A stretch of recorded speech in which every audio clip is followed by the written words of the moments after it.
Jana baada ya kutua hapa Mwanza kwa mara ya kwanza tukaisikia miamba ya Mwanza, kwa maana yale mawe ya Mwanza, yale majiwe ya Mwanza, zile rock, kwa mara ya kwanza tukayasikia yanashangilia. Sijui nyinyi mmesikia? Upepo mkali nimesikia. Sio upepo, miamba kabisa. Kwa mara ya kwanza technical bench letu wanafika Mwanza.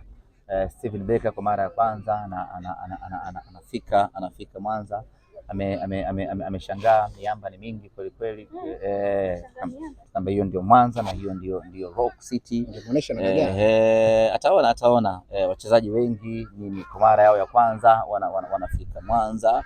Kwa hiyo ni kwa mara ya kwanza wanafika hapa, na hata mashabiki wa Simba wa hapa Mwanza itakuwa ni kwa mara ya kwanza wanaona baadhi ya nyota kwenye timu yetu. Kwa hiyo waje waione Simba mpya, waje waione Simba bora, waje waone namna gani mpira unachezwa na burudani inapatikana.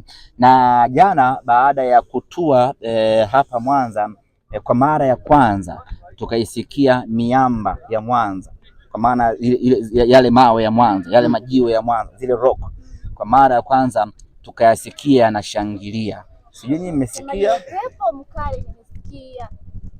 Sio upepo, miamba kabisa. Ipo ile ya Kamanga pale. Yaani jiji la Mwanza si limezungukwa na mawe. Sasa baada ya Simba Sports kutua tukaishuhudia yale mawe yakishangilia Simba ameingia Mwanza. Ilikuwa ni usiku, nyinyi pengine hamkuona, lakini sisi tumeona na mimi ni shuhuda. Miamba inashangilia Simba Sports Club wametua Mwanza.